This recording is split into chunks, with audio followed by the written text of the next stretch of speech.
After that, his wife finally packed her things and left him with only a short note. "I don't know how to help you anymore." Jackson had read those words hundreds of times, but every night he still woke up from nightmares where he saw the faces of the Marines he couldn't save. The boys slowly handed him the hot chocolate and carefully placed the blanket on the passenger seat. "My mom says people should help each other," he whispered. Jackson stayed silent for a moment before asking in a rough voice, "What's your name, kid?" "Noah," the boy replied with a small smile. It was such a genuine smile that the old Marine felt something tighten in his chest.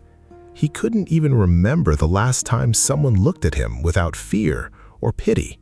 Noah sat down on the curb beside the truck and started talking about school, about his mother, and about how his father had also been a soldier before the war changed him.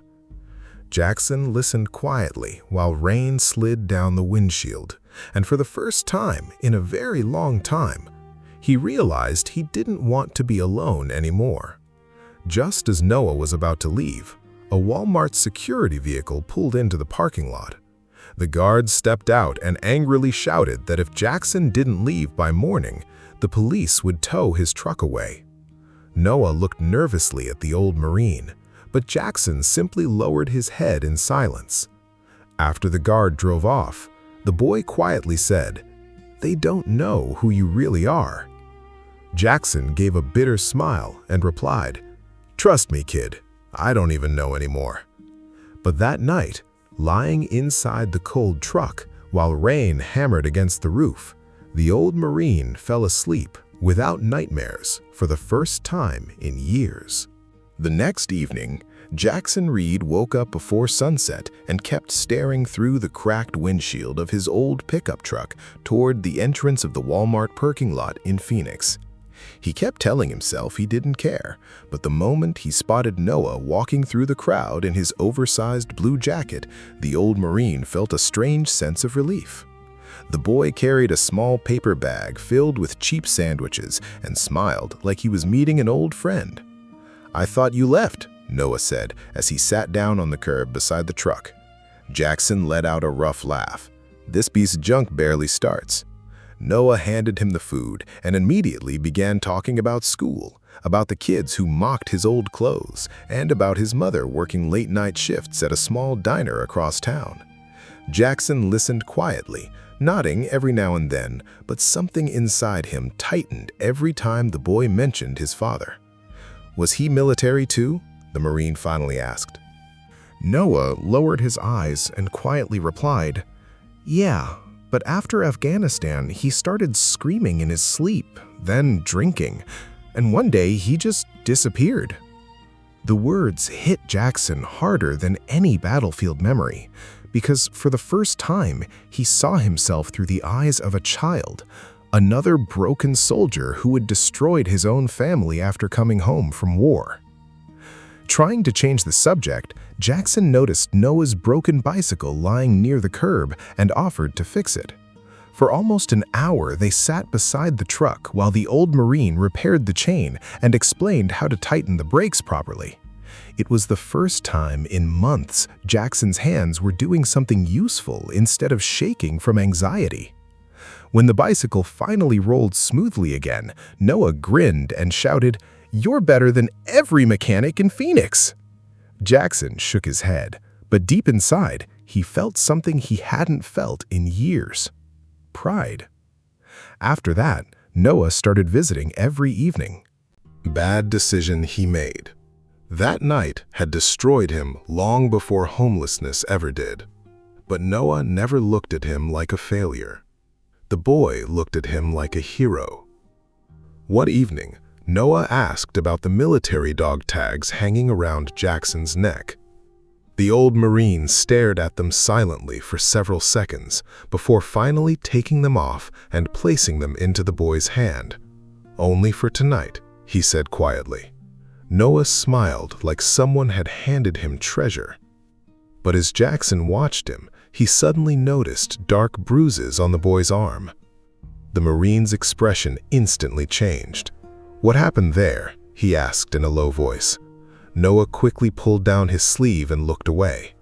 "I fell," he whispered too fast and too quietly. Jackson immediately knew it was a lie. At that exact moment, a woman screamed across the street near the old motel. Both of them turned and saw a tall man violently shove a woman against the wall near the parking lot entrance. Noah's face immediately turned pale. "Mom," he whispered. And in that moment, something inside Jackson Reed woke up again. The same Marine he had spent years trying to bury. Jackson Reed didn't hesitate for even a second after hearing Noah whisper the word "Mom." The old Marine threw open the door of his pickup truck and marched across the rain-soaked parking lot toward the old motel across from Walmart in Phoenix. Near the entrance, a tall man in a dirty black jacket was screaming at Noah's mother before violently shoving her against the wall. The moment Jackson saw it, flashes of Iraq exploded inside his head. Chaos, fear, screaming civilians, Marines bleeding in the streets, and his body reacted before his mind could catch up. He grabbed the man by the jacket and slammed him hard against a parked car. "Touch her again," Jackson growled coldly, "and I'll forget the war is over." The man tried to fight back, but the second he looked into Jackson's eyes, he realized he wasn't dealing with some helpless homeless veteran. He cursed, pushed himself free, and quickly disappeared into the darkness. Noah's mother stood there shaking, trying not to cry, while Noah hid behind Jackson like the old Marine was some kind of wall protecting him from the world. The woman introduced herself as Emily and admitted through tears that the man was her ex-boyfriend, someone who kept showing up demanding money and threatening them whenever she refused. Jackson stayed silent, staring at the bruises on her arms while remembering the fear in his own wife's eyes years earlier when his nightmares and anger became too much to live with. That night, Jackson sat alone inside his truck for hours without sleeping. But for once, it wasn't Iraq haunting him. It was Noah. The next morning, the old Marine walked into a pawn shop downtown and sold the last things he had left from his military career. His medals from Fallujah, the same medals he once received for saving wounded Marines during an ambush. The pawn shop owner barely looked at them before tossing cash onto the counter. Jackson stared at the medals one last time before quietly walking away. With the money, he paid for several more weeks at the motel for Emily and Noah and bought them groceries. When Emily realized what he had done, tears filled her eyes. "Why would you do this for us?" she asked softly. Jackson looked down at the floor for a long moment before answering in a tired voice. "Because once, I failed the people I was supposed to protect." After that, Noah spent almost every evening with the old Marine.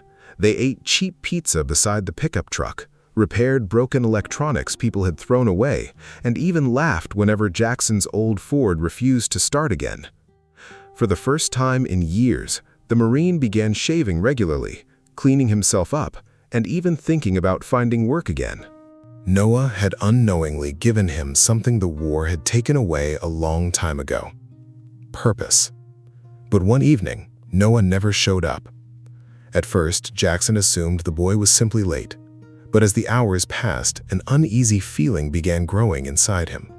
He tried calling Emily, but nobody answered. Panic slowly replaced reason. Jackson immediately drove to the motel and found the door to Emily's room hanging open, half broken off its hinges.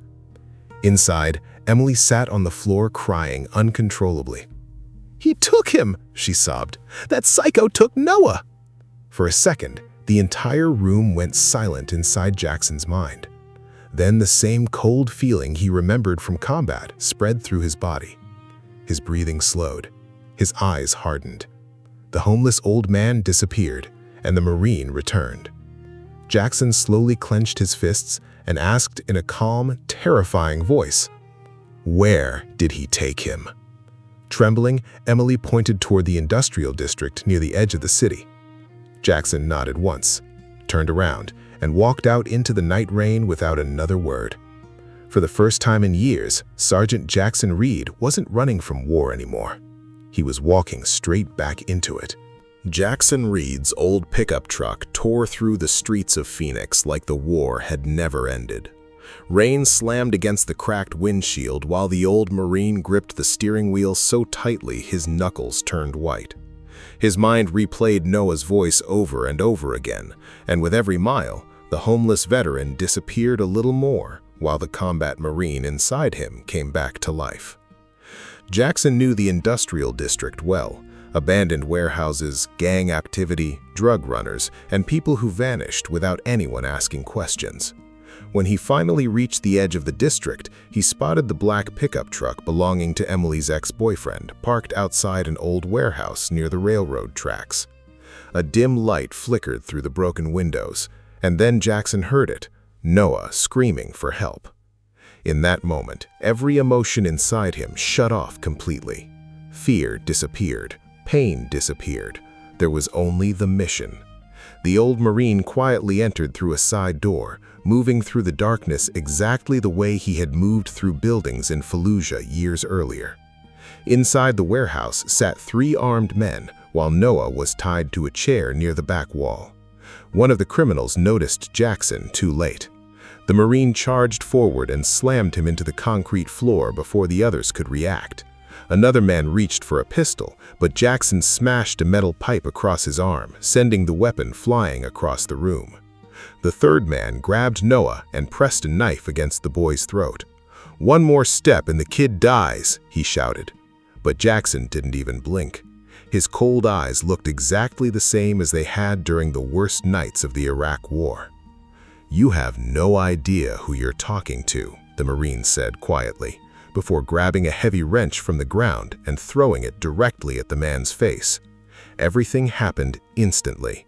The knife dropped, Noah escaped, and Jackson tackled the criminal so hard they both crashed through an old wooden table. Seconds later, police sirens exploded outside the warehouse, flooding the building with red and blue lights. Noah ran straight into Jackson's arms, crying uncontrollably, while the old Marine sat exhausted against the wall, breathing heavily as years of pain and rage slowly caught up to him. One of the police officers suddenly froze after noticing the Marine Corps dog tags hanging around Jackson's neck. "Reed? Sergeant Jackson Reed?" the officer asked in disbelief. Jackson slowly looked up. The young cop stared at him for several seconds before speaking again. "You saved my father in Fallujah. He talked about you his entire life." Jackson said nothing. For years, he believed the war had turned him into nothing more than a broken, homeless drunk sleeping in a parking lot. But now, for the first time, he realized someone still remembered him as a hero.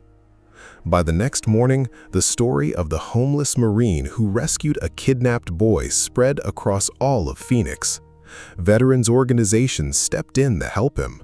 Local businesses offered him work as a mechanic, and people began donating money, clothes, and food. But none of that mattered as much as the knock he heard a few weeks later at the door of his small new house. Jackson slowly opened it and saw Noah standing there holding the same old blanket from the night they first met.